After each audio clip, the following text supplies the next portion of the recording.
টিঙত সুদখোৰৰ দপদপনি কিমান কথা শুনিব কিমান অত্যাচাৰ সহিব চৰম পন্থা বাছি ললে এজন ব্যক্তিয়ে চৰকাৰ প্ৰশাসনে সুদখোৰৰ বিৰুদ্ধে অভিযান অব্যাহত ৰখাৰ সময়তে এইবাৰ সুদখোৰৰ হাৰাশাস্তিৰ বাবে চৰম পথ বাছি ললে এজন লোকে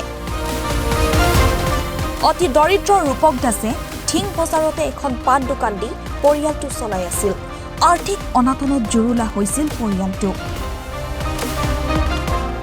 উপায়বিহীন হৈ পাণ দোকানী ৰূপক দাসে সুদলৈ লৈছিল ধন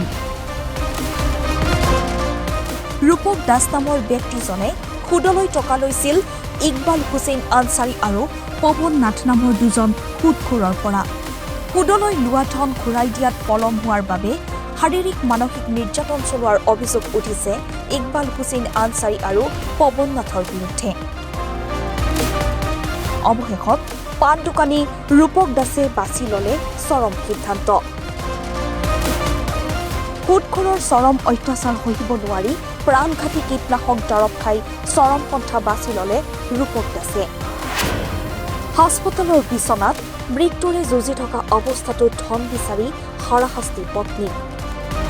কীটনাশক দৰৱ খোৱা ৰূপক দাসক অতি সংকটজনক অৱস্থাত ভৰ্তি কৰোৱা হৈছিল হাস্পতালৰ বিচনাত ৰূপক দাসে মৃত্যুৰে যুঁজি থকা অৱস্থাটো সুদখোৰে ধন বিচাৰি ৰূপক দাসৰ পত্নীক অত্যাচাৰ চলোৱাৰ অভিযোগ অৱশেষত চিকিৎসাধীন অৱস্থাতে মৃত্যু হয় ৰূপক দাসৰ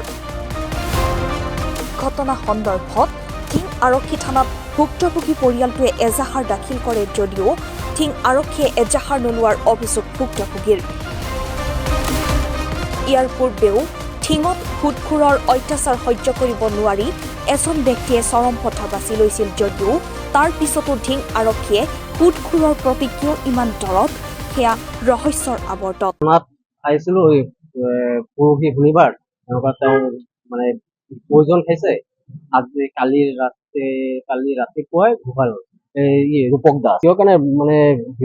তেওঁ বোলে শুনা কথা তেওঁ